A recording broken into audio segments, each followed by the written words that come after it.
Sejam bem-vindos ao Sindipetro NF. Eu me chamo Bárbara Bezerra, sou diretora aqui dessa casa e é um prazer a gente recebê-los aqui. Principalmente, como é bom a gente estar abrindo nossas portas para o lançamento de um livro. E tão necessário, né? Olha o título do livro: Como Dialogar com o Negacionista. Deve ter alguma magia, né? Vamos cantar o hino nacional? Vamos ficar de pé?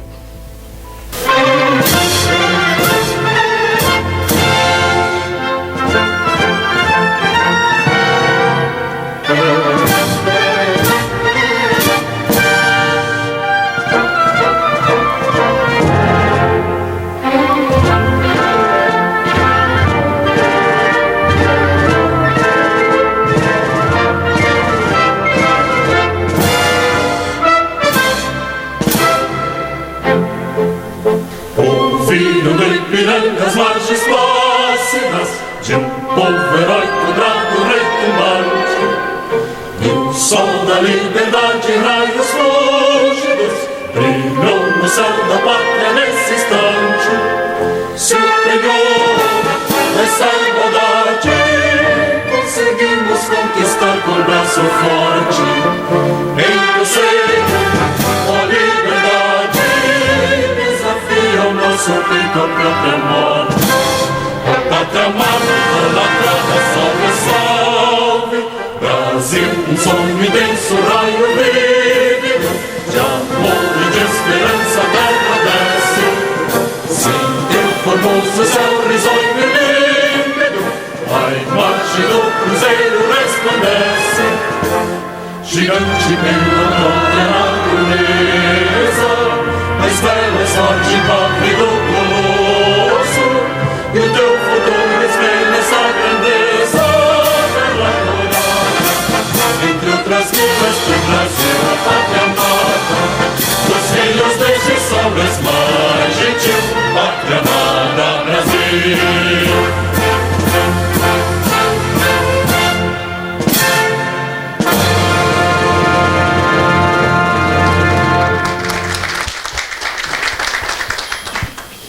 Essa bandeira é nossa, hein?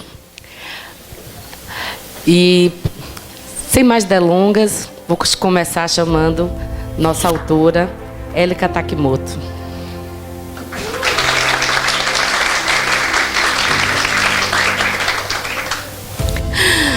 Ela vai ser, previamente, entrevistada.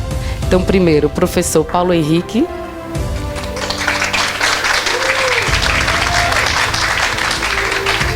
Professora Ruama Valon.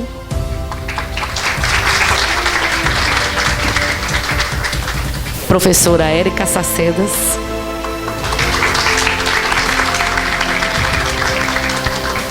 Nosso diretor licenciado, José Maria Rangel.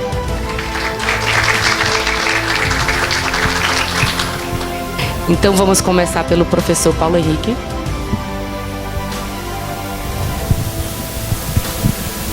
Boa noite, pessoal. Eu disse que você era legal, viu, Paulo? Não vou fazer como aqueles camaradas do Roda Viva, né? Que às vezes eles vão com a missão de constranger o entrevistado, né? Pelo contrário, aqui eu estou ao lado de uma colega de profissão, né? Que eu admiro muito, companheira de partido. Como explicar o negacionismo diante dessa realidade? Ou seja, não podemos atribuir ela ao avanço do neopentecostalismo, correto? Acho que seria uma explicação muito simplista e que não dá conta do problema. Então, como que a gente explica esse avanço em países tido como berço do processo civilizatório e da própria ciência? Como que a gente analisa isso? Boa noite, Élica. Boa noite a todos, né? Quando a Bárbara me chamou, é porque ela já sabia que eu sou muito suspeita, porque eu sou muito fã da Élica. Há muito tempo a gente já conversou isso no outro encontro, né? Eu conhecia através das redes sociais, apesar de... Tem um lado muito positivo da gente conhecer pessoas que não estão próximas a nós fisicamente, né? Então, eu sou muito fã da Élica, acompanho já há um tempo, eu conheci antes de ser de militar, né? de ser candidata e tudo mais, eu conheci o trabalho por ela ser escritora nas redes sociais, inclusive recomendo que leiam os textos dela, que são uma delícia de ler, né? E aí a gente acaba ficando próximo da família, a gente acaba conhecendo família, acaba conhecendo a história de quando ela conheceu o Lula e acaba acompanhando tudo isso. E quando a Bárbara me pediu fez o convite, né? Falei, eu tenho que ler esse livro urgente porque, né, a gente precisa ter um embasamento. E aí eu não vou dar spoiler, como fala no começo do livro, mas basicamente o primeiro capítulo diz que todos nós somos negacionistas de um certo grau. Né? Então, recomendo que leiam para entender a respeito disso. Recomendo muito que leiam o livro. Eu queria esperança. Vamos esperançar. Quais as dicas que você pode dar, além da gente votar certo, botar a gente do nosso lado no poder? O que podemos fazer no nosso cotidiano, as micropolíticas diárias? O que você daria de contribuição que a gente possa fazer efetivamente, além de combater, de estudar e tudo mais? O que a gente pode fazer no dia a dia para dialogar com o negacionista, de forma que a gente não parta apenas para a violência, mas realmente um diálogo? Boa noite a todos e todas. É um prazer estar aqui mais uma vez com a Élica. Sempre que a gente se encontra é muito bacana. E assim como o professor Paulo Henrique, eu também sou professora de Sociologia e de Filosofia. E a minha argumentação vai mais para a parte da filosofia, né? O professor deu a introdução dele de Sociologia e aí eu queria que você comentasse, porque assim, o título do seu livro, ele é muito parecido com o título do livro da Márcia Tiburi, né? Que é Como Dialogar, Como Conversar com um Fascista. E nos dias de hoje, a gente acaba fazendo uma relação muito próxima entre o negacionista e o fascista, como se todo fascista fosse negacionista ou como se todo negacionista fosse um fascista. E você não vai dar spoiler, mas eu acho que eu vou dar um pouquinho, tá? E, de fato, todos nós somos negacionistas em algum grau, porque a gente vai negar em algum aspecto alguma coisa desse mundo tão grande, não é? A gente vê, por exemplo, por que a gente vê negacionistas dentro do próprio Conselho Federal de Medicina em relação à vacina? Talvez porque eles têm um outro olhar, uma outra observação. Tem pessoas que são de esquerda, vamos colocar assim, né, que não são fascistas, mas que se negaram a tomar a vacina, porque acreditam numa outra medicina, né? Então, na verdade, como dialogar com um negacionista seria até um autodiálogo, né? Em quantos aspectos a gente acredita em verdades que são ditas como absolutas, não é? E em que momento a gente se colocou numa posição de julgar o negacionismo do outro? Então, eu queria que você falasse sobre a questão da gente também ser negacionista, né, em algum aspecto, em algum grau, e o quanto que a nossa capacidade de autocrítica tem se diminuído justamente porque a gente não quer se comparar a um fascista, né, justo porque a gente faz essa associação de fascista com negacionista. Tá joia? Obrigada. Obrigada. Agora eu vou passar para a Zé Maria. Boa noite a todos e todas. Saudar a Élica, a Ruanda, o PH e a Élica. Dizer que para nós é um prazer muito grande receber a todos e todas aqui na nossa casa.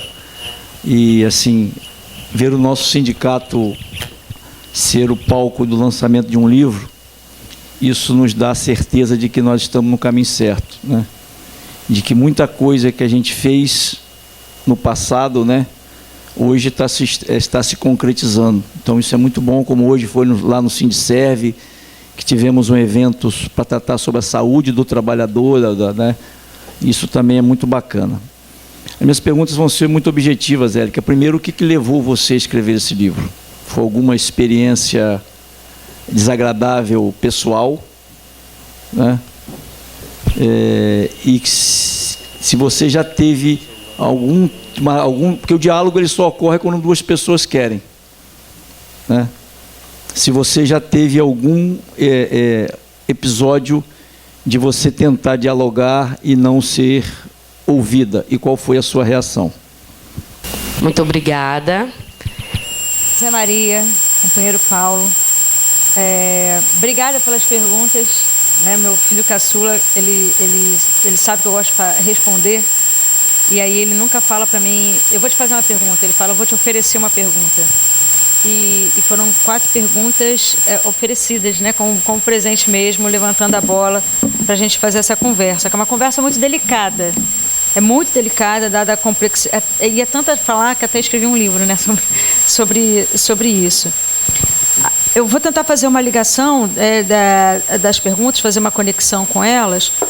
Então, esse fenômeno do negacionismo é um fenômeno, como colocou o Paulo, que é difícil você definir porque não cabe em uma caixa. Não dá para você falar que é só a galera de direita, sabe? Que é só pessoas que não estudaram, são só pessoas que não passam pela escola, são só pessoas conservadoras. Não dá para você colocar numa caixa, porque a gente viu durante a pandemia, por exemplo, na Europa, uma manifestação de pessoas do campo progressista contra a obrigatoriedade da vacina. Foi na França, inclusive. Então a gente ficou, cara, como que a gente explica essa sociedade? Se a gente está vendo de pessoas do campo progressista indo à rua contra a obrigatoriedade da vacina, aonde foi que a gente errou? O que está acontecendo? E assim, como já colocado, a definição do negacionista é aquela pessoa que nega um fato, que nega uma verdade colocada e comprovada, porque isso vai gerar muito desconforto. A pessoa vai ter que mudar muita coisa, a pessoa às vezes de repente vai perder o chão por causa disso, então ficar sem o chão é muito complicado para a gente, e a gente prefere então finge que eu não ouvi, finge que não é comigo, e bola para frente. Então você nega, né? Você finge que não está acontecendo.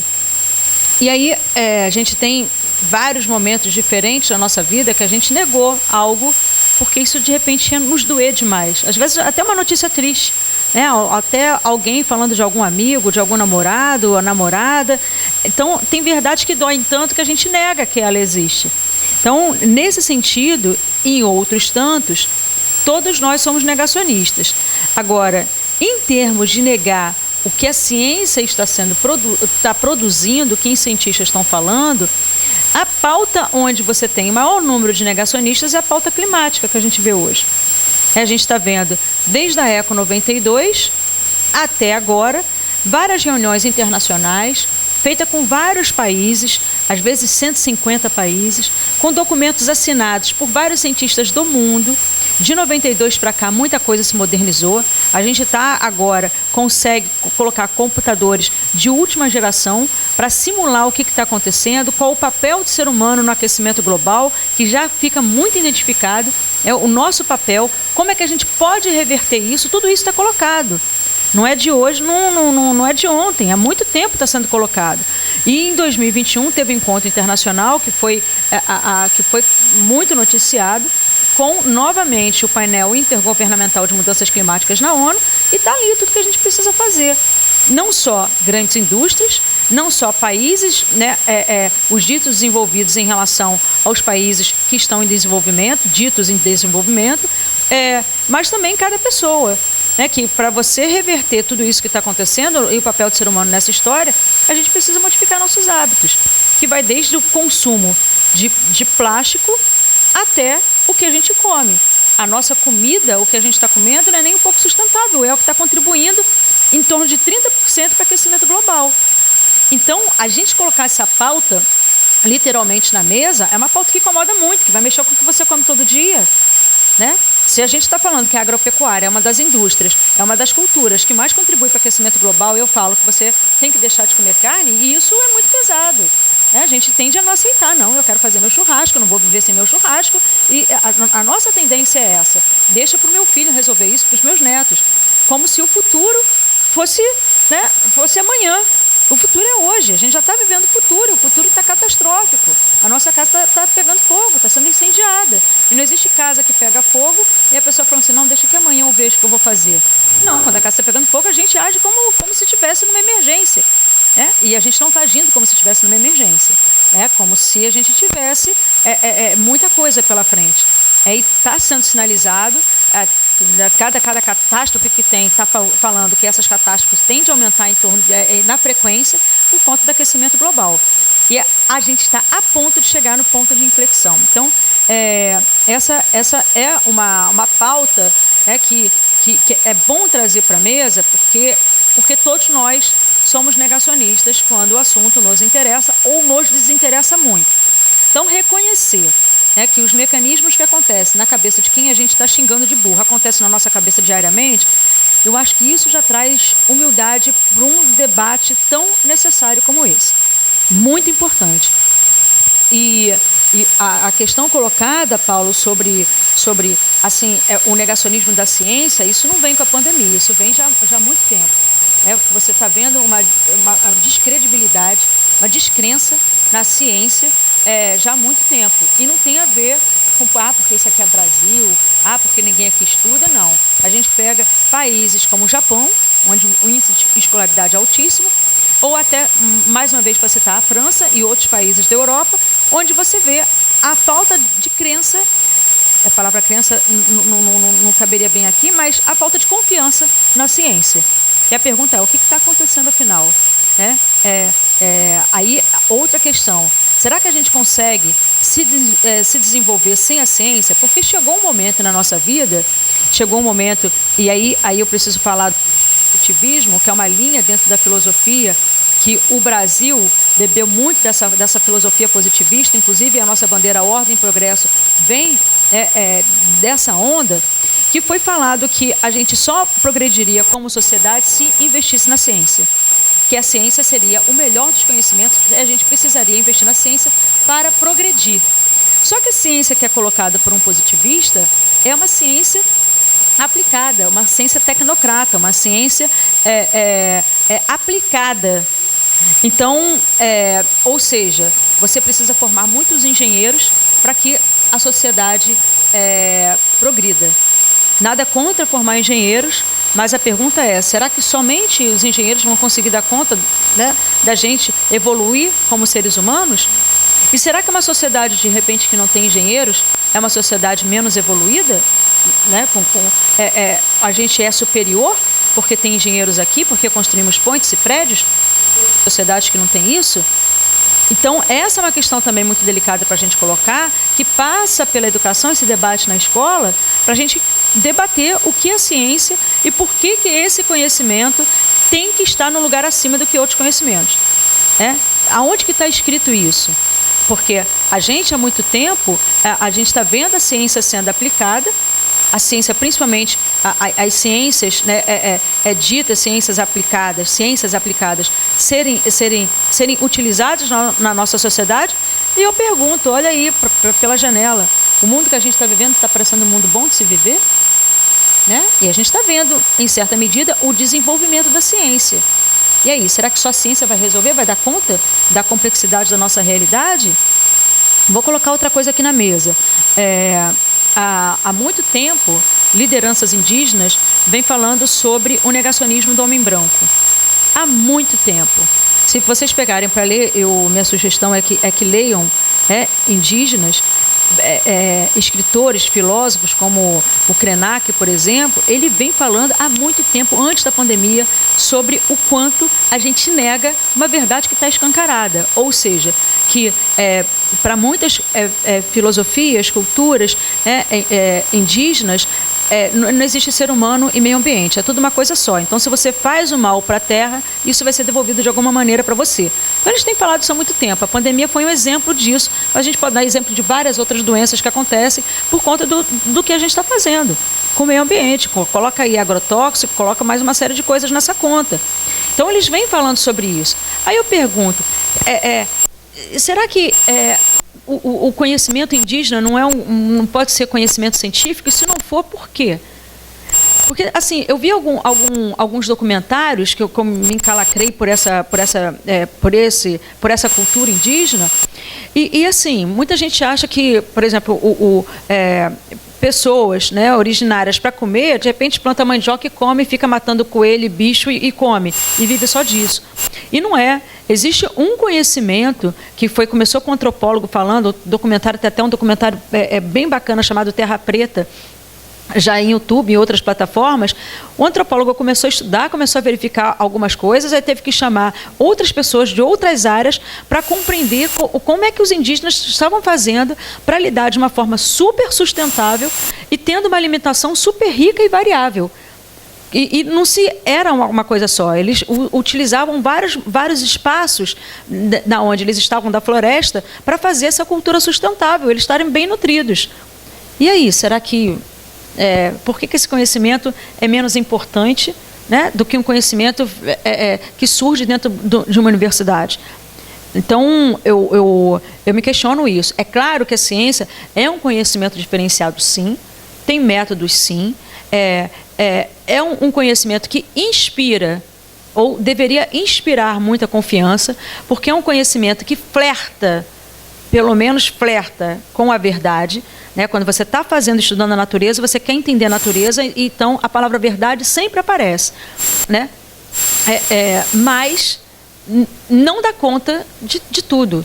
A gente, para evoluir como sociedade, como a gente está vendo, se é que o termo evolução confere, a gente precisa dar conta de outros saberes, valorizar outros saberes também, né? Porque, por exemplo, aqui, né, eu, ser humano, Élica Takimoto, eu tenho muitos problemas. Alguns, e só a ciência resolve, mas vários outros, eu preciso de outros saberes para dar conta. Imagina a sociedade como não é. E outra coisa, a questão de muita gente, de muitas comunidades, de muitos países, não estarem confiando mais na ciência. A gente fica falando que ciência é um conhecimento universal, né? Que ciência é um conhecimento que faz bem para a sociedade, que ciência é isso, que ciência é aquilo. Eu acredito que muitas qualidades, de fato, tenham. Mas quantas pessoas são beneficiadas no mundo pelo que a ciência produz, né? De algum produto? A gente está falando de uma sociedade que uma grande parte não tem saneamento básico, sabe? Que as escolas estão... A gente tem várias escolas, né, que não tem água potável. A gente está falando disso. Aí vem e quer falar sobre desenvolvimento, né, de uma sociedade via ciência. Isso também fica complicado. Se a gente está lutando por um conhecimento que é um conhecimento universal, a gente tem que lutar, acima de tudo, pela transparência, coisa que não existe. Deveria existir, mas tem que existir muito mais no campo da ciência. Vou falar sobre isso um pouquinho mais tarde. E para que esse conhecimento seja democratizado, o que não está sendo, né? Você vê, inclusive, que muitas doenças não são pesquisadas, porque o produto gerado, que seria um remédio, não geraria lucro ali para aquela empresa. Então, isso faz parte do modus operandi científico que a gente tem hoje. E a gente tem que colocar isso no papel. E aí, a sua pergunta, né, o que fazer no dia a dia para lidar com isso, eu acho que a gente, para lidar com esse diálogo, né, e a questão que Érica coloca, negacionismo versus fascismo, né, que existe também muita diferença. A gente tem mania, eu comecei a ver muitas pessoas que colocam mesmo, sou negacionista, sou fascista, como se fosse a mesma coisa. São coisas como... Não tem nada a ver uma coisa com a outra, né? Não tem nada a ver. De fato, eu não sei dialogar com o fascista, mas com o negacionista, todos nós somos, então, né, a gente precisa disso. E a questão que é colocada, como é que a gente vai fazer isso? Eu acho que a gente tem que fazer, a palavrinha pode ser piegas, né? Agora pode ser, não sei, pode soar ingênua, mas eu não consigo achar outra maneira senão a palavra amor para falar sobre isso. A gente está num momento, a gente viveu aqui 4 anos de governo Bolsonaro, uma incitação ao ódio, né, o tempo todo. Olha onde que a gente está parando como sociedade, a gente está se enterrando como sociedade. A gente não consegue mais sair na rua com medo de ser agredido, tanto de um lado quanto do outro, né? Não é só deles não, o nosso também, porque a gente está sem paciência. E olha, quando eu anunciei o lançamento desse livro aqui, gente, eu vou lançar meu livro Como Dialogar com o Negacionista, tal, que foi no início de 2021, os comentários das pessoas que estão printados e guardados numa pasta, porque eu pretendo colocar isso como um novo capítulo da nova edição do livro, são pessoas vindas todas do campo progressista, que são pessoas que me seguem nas redes sociais. E os comentários eram assim, não tem o que conversar, o livro vem com uma arma, o livro é pesado para tacar na cabeça de alguém, o livro assim, né? O livro vem com martelo, sabe? O livro não deve ter nada escrito, que não tem diálogo. Aí você via, era difícil ter, parabéns, Élica, né? Que legal, né? Do que será que trata? Será que tem? Era raro. O resto era assim. Então você via, deste lado nosso aqui, o quanto de impaciência tem. E isso é muito preocupante, porque a gente está num momento em que a democracia está sendo atacada. Eu não sei nem se a gente está vivendo mais numa democracia, mas eu sei que para existir a democracia a gente tem que ter diálogo. Se ambos os lados se fecham, como é que fica isso, gente? Aonde é que a gente vai parar nessa história? A gente precisa conversar, e a democracia se faz conversando com quem diverge da gente. Conversar com quem concorda é muito fácil, a gente tem que conversar com quem a gente não concorda. E aí entra um outro campo muito delicado, né? No caso específico da vacina, que foi o que a gente viveu, a gente viu que essa negação não estava, aliás, acho que em nenhum momento, né, não está no campo da cognição. Você não explica de forma cognitiva, o cara é burro, então ele nega. Não, a gente viu professores, doutores, né, pessoas que a gente conhece, super inteligentes, bem articuladas, que estavam negando a vacina. E do nosso campo também. Desse lado daqui, pessoas progressistas estavam negando a vacina. E aí os motivos são vários, são variados. Agora sim, né, dentro do campo da minha pesquisa, houve um percentual grande vindo, cuja fonte era igrejas. Né? Não só as igrejas evangélicas, como a católica também. Então a gente viu ocorrer ao longo da pandemia alguns vídeos de pastores, de padres, falando que a vacina era feita de fetos, que a vacina era coisa de não sei o que comunista, implantando chip comunista, e isso era disseminado por uma plateia gigante, que eu ficava assustada. Eu falei assim, gente, olha essa pessoa se comunicando a quantidade de gente que ele está fazendo está dando essa informação errada. Só que tem uma questão, né? A igreja, e isso por isso que o debate não está no campo cognitivo, está no campo muito no político também. A igreja talvez seja o único lugar onde aquelas milhares de pessoas são acolhidas. Né? E aí você vai pegar um único local onde aquela pessoa recebe um acolhimento e vai falar que aquele local onde ela está é um local que dissemina mentira. É muito pesado isso para a pessoa aceitar. Aí ela vai negar mesmo o que você vai falar, porque você está tirando o chão dessa pessoa. E você tem que saber, eu acho que é necessário que todo mundo saiba que, a depender com quem você está falando, você vai tirar o chão da pessoa. A minha pergunta você tem alguma coisa para colocar no lugar desse chão? Que você pode estar arrasando com a pessoa. Pegar uma liderança que ela acredita, né? Que ela abraça ela e está falando que essa pessoa está traindo, está falando mentira. Isso é complicadíssimo. Então, e eu vivi muitos diálogos assim muito, muito complicados.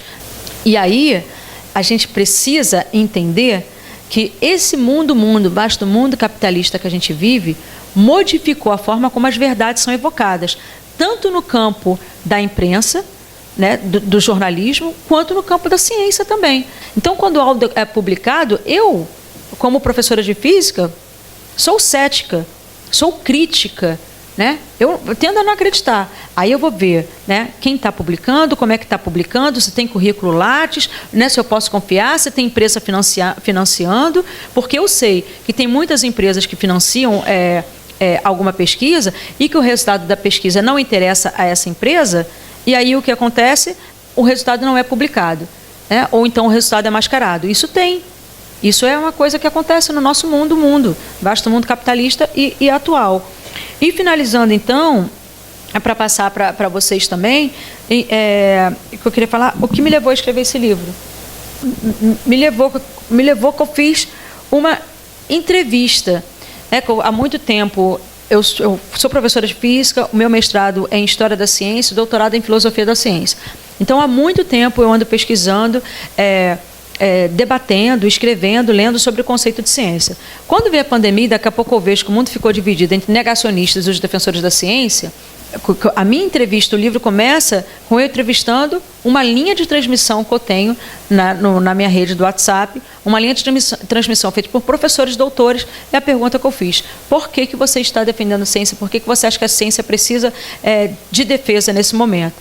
E como é que as pessoas defendem a ciência? Defendem a ciência só consegue defender a ciência pelo viés utilitarista da ciência.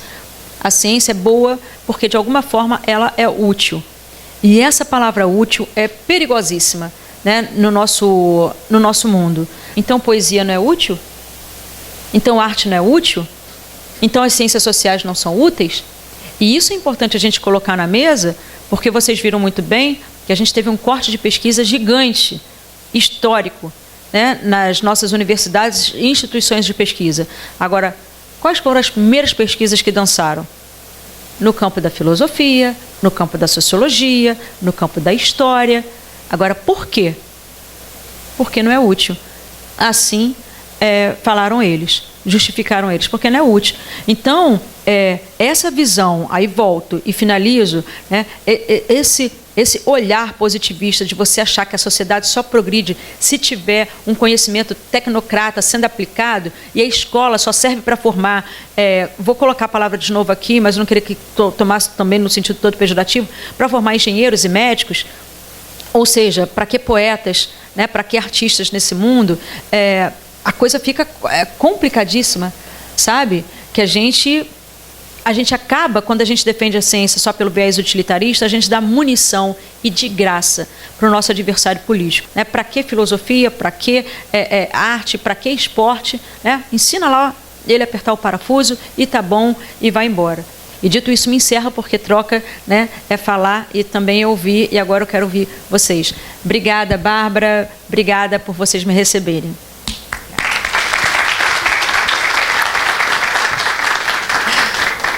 Nós que agradecemos, né?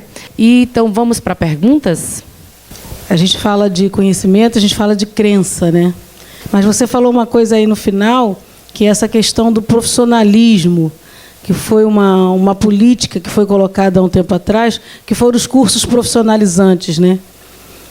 Então, vamos formar técnicos para trabalhar imediatamente, e isso pegou em cheio assim, a classe média, né? Porque a classe média tinha que trabalhar. E parece que a gente está voltando isso agora, nessa reforma do ensino médio, porque aos ricos, aos mais aquilhoados, vai ser possível a faculdade, vai ser possível você desenvolver cientificamente. E ao pessoal de nível médio, o curso profissionalizante, porque ele já vai sair imediatamente e vai trabalhar, né? Mas como é que a gente... Aí a pergunta, como é que a gente dialoga com isso? Primeiramente, desejar boa noite a todos. Meu nome é Márcio Alves, eu moro numa comunidade chamada Bosque Azul, eu sou militante negro, sou também teólogo, também cristão, e certa vez eu fui convidado, esse ano ainda, para fazer parte da Secretaria de Igualdade Racial. E ali nós lutamos pela causa que as vidas negras importam. E ali foi citada a respeito de Malcolm X, uma frase dele que dizia que, neste momento, enquanto Martin Luther King conversava, ali fora o seu povo era massacrado. E, analisando a respeito disso, eu cheguei à conclusão que coloquei uma conjectura. Imagine Malcolm X nos dias de hoje, quem ele seria? Ao meu ver, eu imaginei ele em uma comunidade, ou seja, de cima de um morro, com um monte de negros armados, lutando contra o governo. Pois, se vidas negras importam, há homens sujeitos a negros sujeitos ao governo. Então, matariam nós negros, acreditando na melhoria para os negros? Ou seja, uma sociedade no qual a gente quer combater, Malcolm X queria combater o ódio do preconceito, juntamente com o preconceito. Ao contrário de Martin Luther King, que tem uma frase bem conhecida dele, que diz, I have a dream, ou seja, eu acredito. Então, a ideologia, e esse debate foi feito entre eu, um jovem negro de comunidade, juntamente com um advogado no qual defendia essa causa de Malcolm X. E eu analisei com ele que, sim, se fosse Malcolm X, a nossa causa seria em vão. Vidas negras não importariam. Porque a gente lutaria contra o governo, homens negros, no qual precisa sustentar a sua família. Resumindo, eu não acredito que violência se resolva com violência. Primeiro, a respeito de igualdade racial. Segundo, o neopentecostal, eu sou teólogo. E eu enfrento uma grande dificuldade junto à igreja, porque a Bíblia diz que meu povo peca por não conhecer as Escrituras. Então, quando a gente assocializa a fé juntamente com a medicina, por falta de cultura do cristianismo, ele não entende que na Bíblia existe um livro chamado Livro de Lucas, ou seja, Doutor Lucas. Então, nos discípulos de Jesus Cristo, nos homens que escreveram a Bíblia, incluía um médico. Então, se formos analisar, dentro da Bíblia existe um médico, existe algo a respeito de medicina. Entendeu? E ele relata fatos que os outros homens não relataram, de uma forma mais como se diz, de uma forma mais lógica e racional. Dr. Lucas, do livro de Lucas, ele era médico segundo o cristianismo. Calma, vou dar continuidade. A respeito da medicina, eu fiz um questionamento aqui. É falta de cultura ou é a nossa cultura? Porque se nós formos olharmos os Estados Unidos, os caras são 100% patriota. Ai de quem pisar numa bandeira dos Estados Unidos. E no Brasil, aqui, ele já menospreza a maioria ou alguns. E eu queria entender que, para a gente querer questionar a respeito, era necessário se entender. Talvez seria por falta de crença ou de cultura, porque a maioria de alguns remédios foram feitos ou feito através de raízes ou de plantas.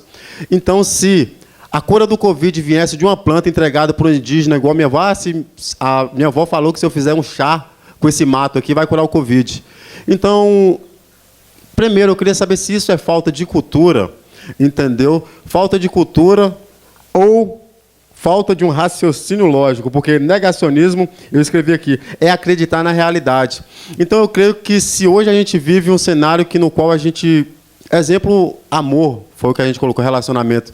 Paixão é um estado mental que a gente se coloca em loucura, se coloca um pouco louco. Ou seja, é uma falta de raciocínio lógico para a gente mudar essa realidade do negacionista? Qual seria a solução para combater um problema no qual interfere no mundo? Boa noite a todos, meu nome é Bruna Cristina. A Élica falou da importância dos indígenas, né?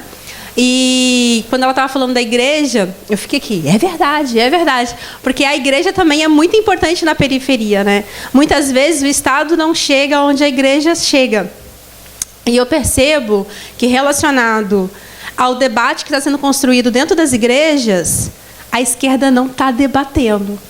Muitas vezes a gente está deixando uma população muito grande, porque essas pessoas elas têm família, elas têm impostos, elas constroem a sociedade junto conosco. E a esquerda, eu percebo que não está assim, por mais que a gente esteja na igreja, a gente não está construindo uma parcela desse debate. Esse debate está sendo totalmente construído pela direita. Eu queria saber se você acha que existe caminhos, a gente conseguiria unir forças, né? Também assumir esse lugar, também assumir o nosso lugar nesse debate dentro das igrejas, se é possível. Oi, boa noite. Eu sou Nicole. E eu gostaria de saber, Élica, se a ciência é uma serva da sociedade ou é o contrário. A ciência é? Uma serva da sociedade. Boa noite, meu nome é Lucas. E eu queria, a gente está falando muito de ciência. E a ciência, para mim, ela é indispensável. Um dos conhecimentos, não é o único que a gente deve se guiar, tem vários outros. O conhecimento empírico, conhecimento do povo, é valioso. Mas, assim, como o Florestan Fernandes, que foi um deputado do PT, foi professor, e ele fazia um debate da ciência. A ciência ela não pode estar só no topo, no pedestal de uma universidade federal, de uma faculdade. Você falar ali para aquele povo que está ali numa sala de ar-condicionado, que se preparou para estar ali, e a gente sabe que a Universidade Federal a gente encontra muita gente que passou a vida em escolas boas, não sabe nem o que é escola pública. E você falar para aquele povo, mostrar a ciência para aquele povo é uma coisa, você é bom. Você fazer aquele povo entender o que você quer dizer. E agora, fazendo o debate que o Florestan fazia, como tirar a ciência desse pedestal e trazer para o povo? trazer para dentro da favela, dentro da comunidade, para o povo, que às vezes a gente vai fazer ato dentro da comunidade e não sabe nem o que é adoçante, né? Como fazer o povo entender, como trazer isso, né, para dentro, né, mostrar que isso é importante, né? Élica, eu vi que você trouxe outros livros também. Eu queria que, depois que você respondesse as perguntas de todo mundo, você falasse um pouquinho dos outros livros que você trouxe. Tá, obrigada. É só uma dúvida rapidinha, assim, mas é um pouco grande, eu acho, a resposta. Qual, na sua opinião, assim, qual seria a linha divisória entre aquilo que pode ser considerado ciência e aquilo que não é ciência? Élica, tá contigo. Tá. As perguntas, elas se conectam, né?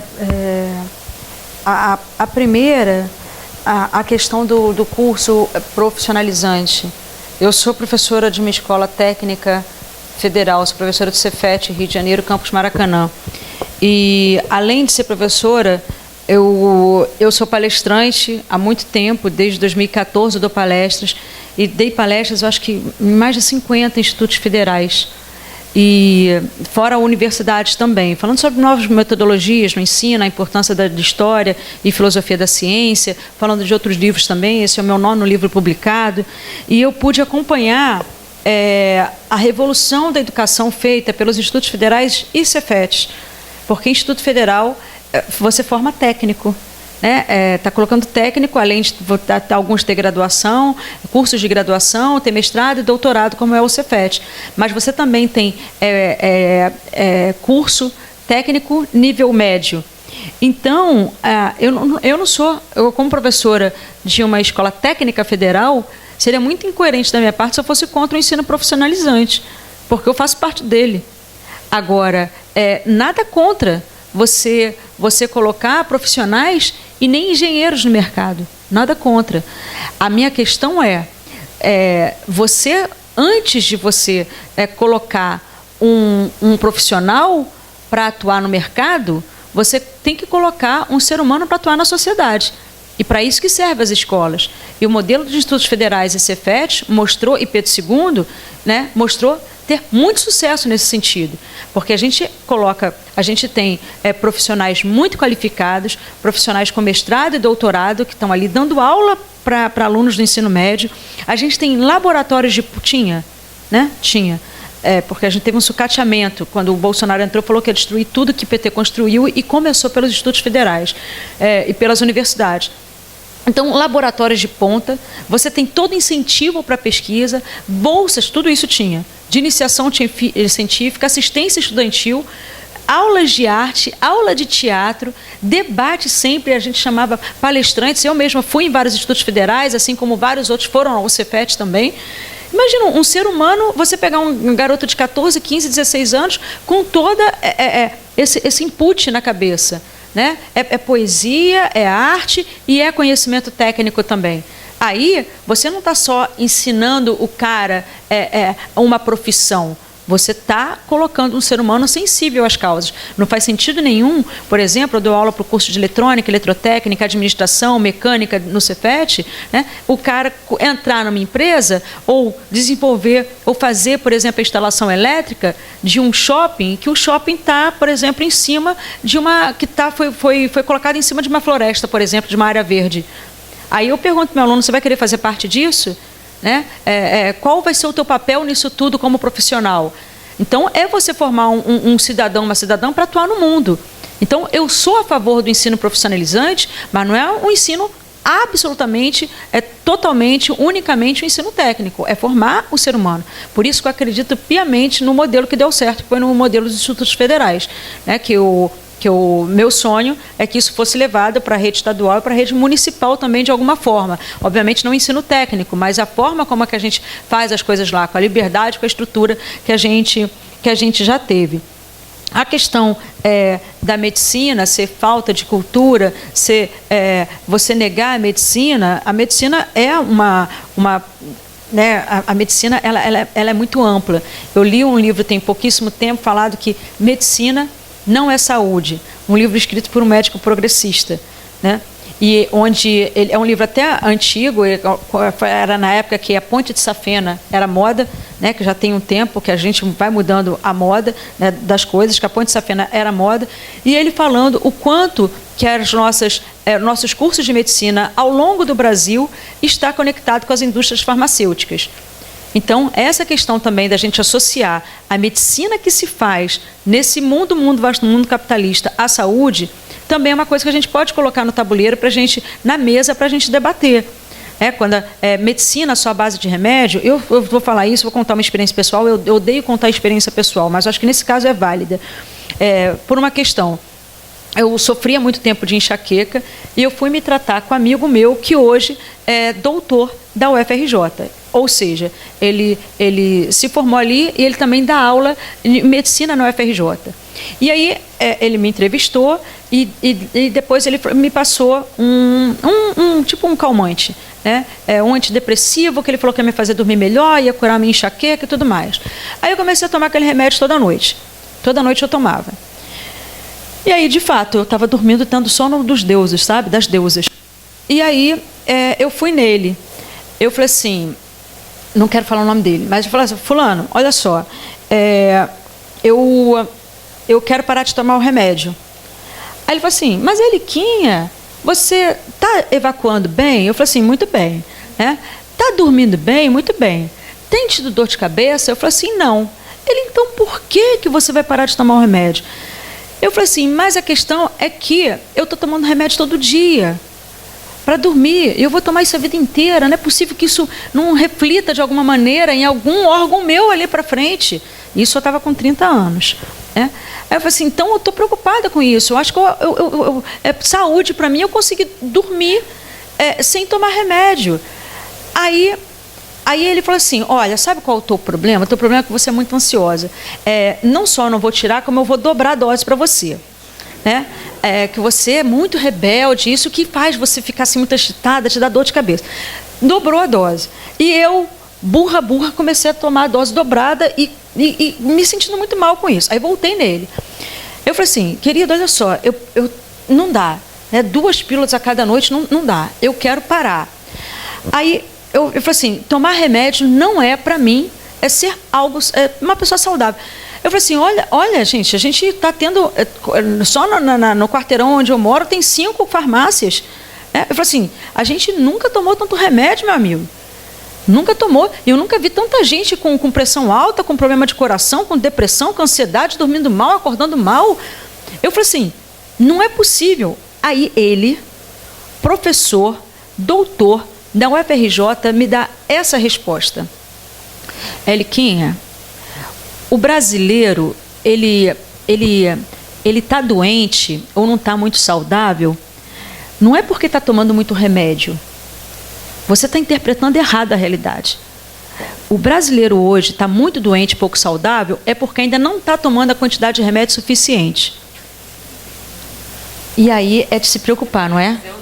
Então, se a gente tem um produto, a indústria farmacêutica, junto com a armamentista que mais lucra do mundo, eu acho que a gente tem que ficar tomando cuidado, né?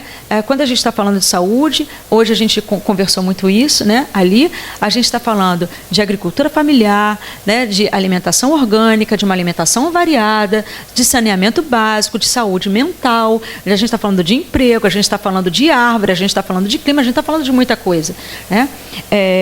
Então, eu queria observar isso. Embora, obviamente, eu acredito na medicina, eu acredito na ciência, mas volto a dizer, eu sou cética em relação a muita coisa que é colocada, né? E tomo muito cuidado com as verdades que são evocadas, tá? A questão agora, né, da Bruna, que se conecta com a da Nicole, né? E até do Leopoldo, qual é o caminho disso, né? Você tocou no assunto das igrejas. Existe uma instituição que tem tanta capilaridade quanto as igrejas, que é a escola. Entende? Então, eu acredito que não existe nenhuma mudança na sociedade que não passe pelas escolas.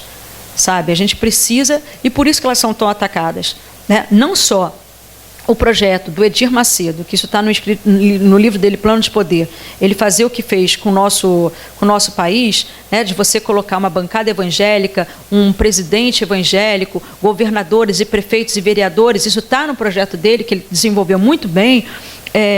Mas, além deles ter avançados dentro da igreja, eles também tentaram dominar de todas as formas as escolas, porque eles sabiam que a escola é um local que podia reverter o que eles estavam fazendo nas igrejas.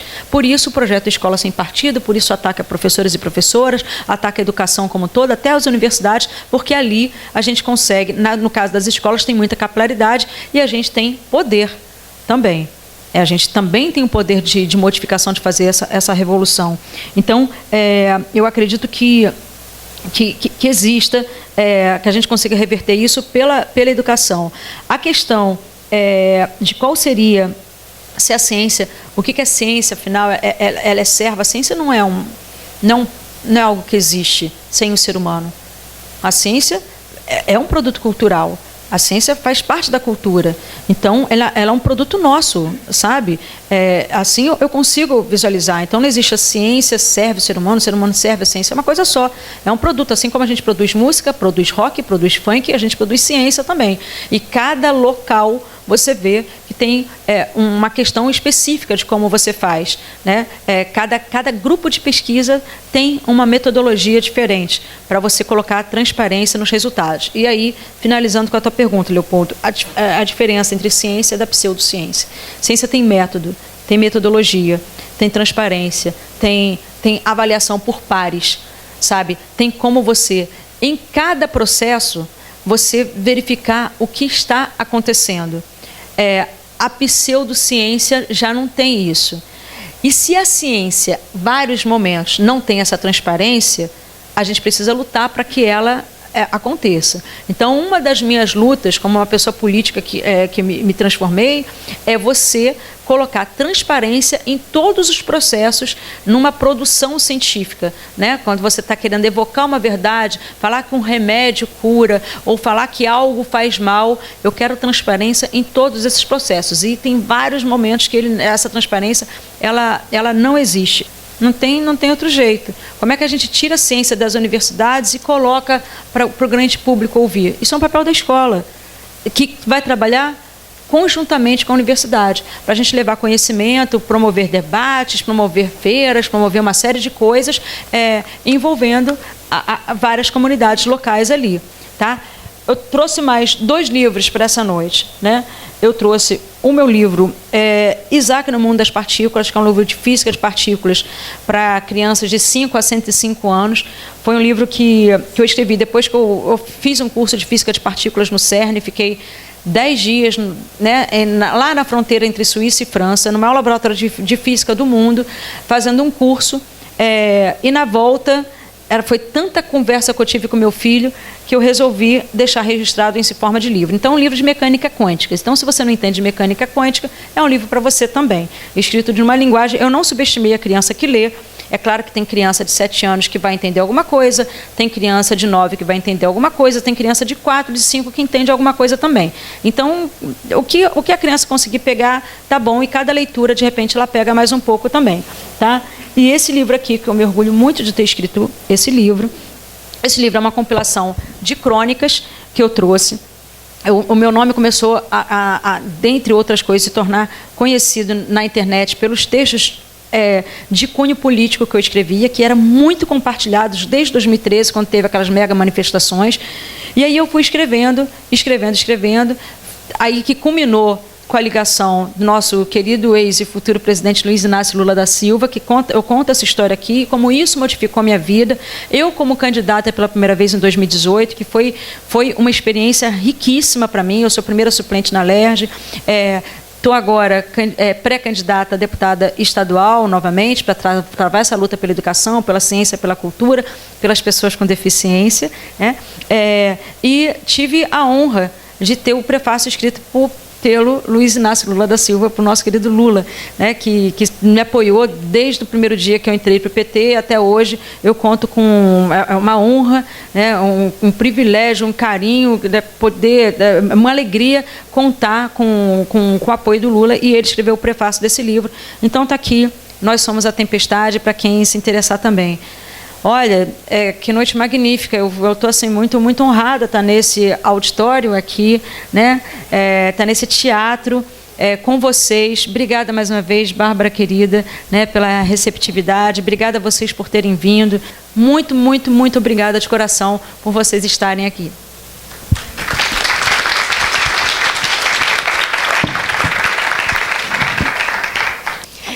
Mas então também vamos fazer um sorteio, tá? De 2 livros aqui da Élica. Então, Élica, me diz um número do 1 ao 44. 26. 26. Camila Nicolau? Oh, Camila.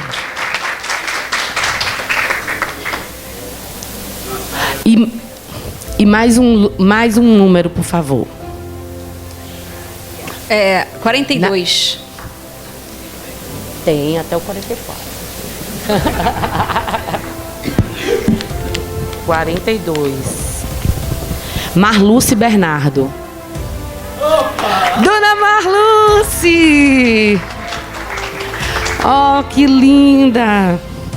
Muito obrigada pela presença e pela participação. Boa noite.